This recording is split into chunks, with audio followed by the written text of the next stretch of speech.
Welcome to another edition of What the Fatah. Today I'll try to shed some light on Indian-American relationships. These are relationships between the world's most dominant democracy with over 200 years of legislative rule without a king or a queen, and India, which is the world's largest democracy. Simply the fact that hundreds of millions of people get a chance to vote. There are no armies that take over. There are no badshahs who throw around. Everyone is equal, at least in the written law, if not in the spirit. But these two countries have a long history. It goes back to the 19th century, when even Americans like Mark Twain visited India, and at some time he wrote some nasty things about us. But then he admitted that the only place that he dreamt about was Hindustan.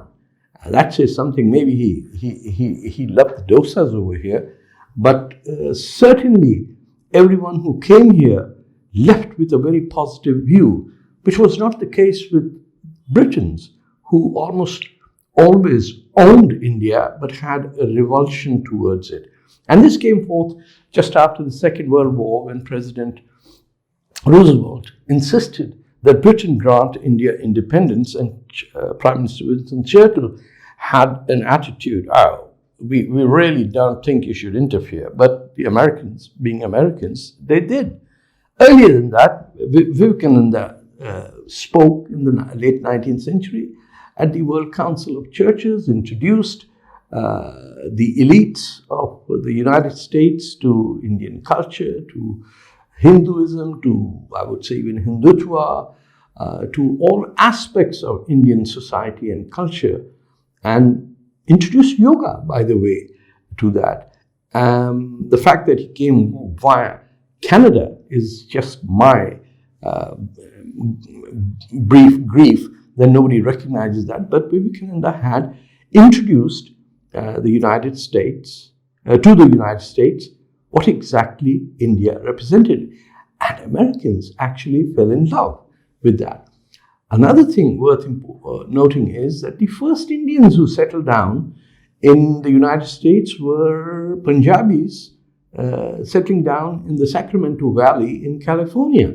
And it was these Punjabi Indians who formed and raised money for the Ghadarite movement. The Ghadarite movement being the protest against British rule by using the word Ghadar, which was the 1857 War of Independence. Savarkar wrote a big book about it. Many people don't read it because I think they don't want to read. That might be the reason.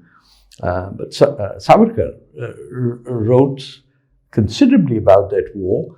That war had resonance in America, also through Karl Marx, who used to write for the New York Tribune and wrote many columns about what he called the first Indian War of the Indian War of Independence, I think, in his columns for the New York paper.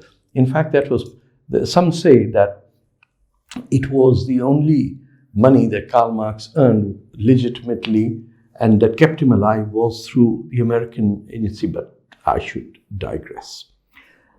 After partition, the Americans were very keen on working with India and establish a sort of alliance between two democracies.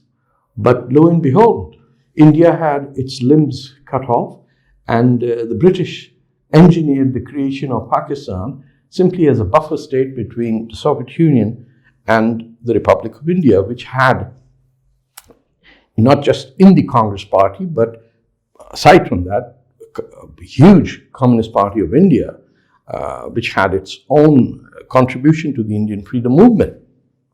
So Pakistan became an ally of the United States, despite the fact that the United States really didn't want the partition to take place, the American intelligentsia and this political class.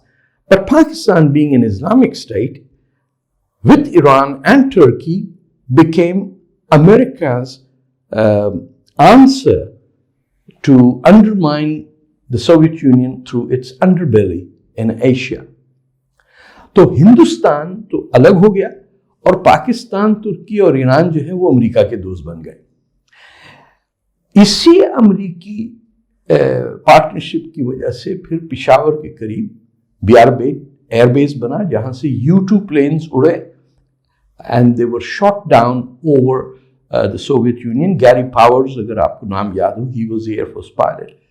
I am mentioning this because this caused the Americans to invest more in Pakistan as a strategic ally, which suited Jawaharlal Nehru and his government pretty well, who introduced the non-aligned movement, and later aligned successive Congress governments made a treaty with the Soviet Union as a guarantor of peace or stability in this world, and the Americans saw that as a rebuff.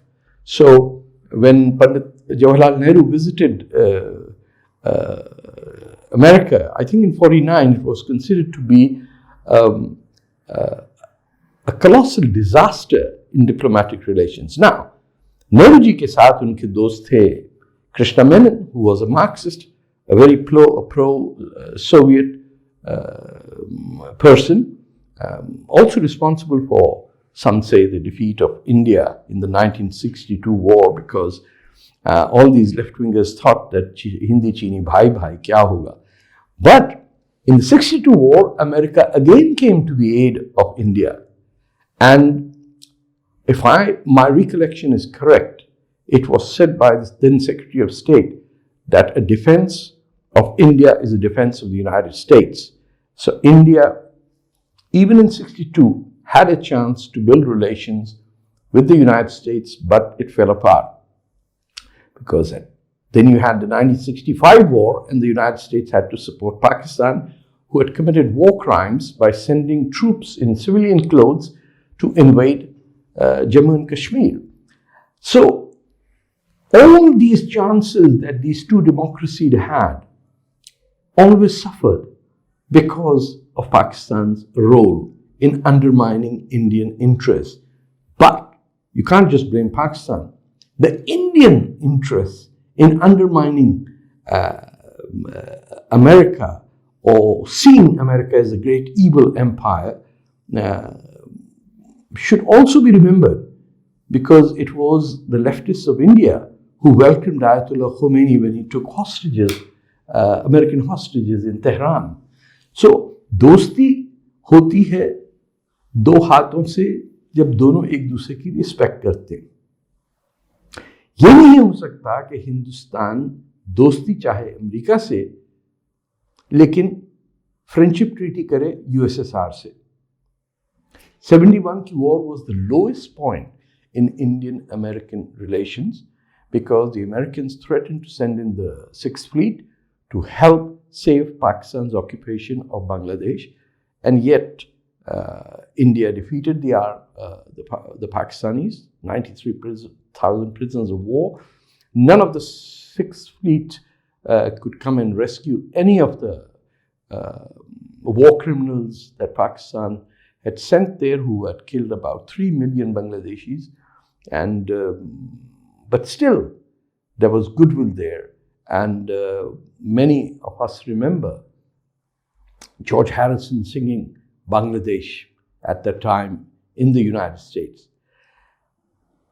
Covering all this, you have to give recognition to one man who has brought Indo-American relations to a certain degree of warmth and certainty, and that is Prime Minister Narendra Modi. You might not like him, but few Indian prime ministers have gathered 100,000 people in Houston cheering, waving. I forget what the term was, Modi mania or something like that. And Modi and Trump struck it off. One would suggest that they are very two different people. But I would give credit to Prime Minister Modi for understanding and measuring President Trump and relating to him in a way that did not really He didn't have to kneel down, nor did he have to insult the other guy, yet the two showed up as two democracies, and I think we've come to a stage where Indo-US relations have finally come to a place where they should have started in 1947. But let bygones be bygones. The Soviet Union is no more, and soon, inshallah, Pakistan too will disappear.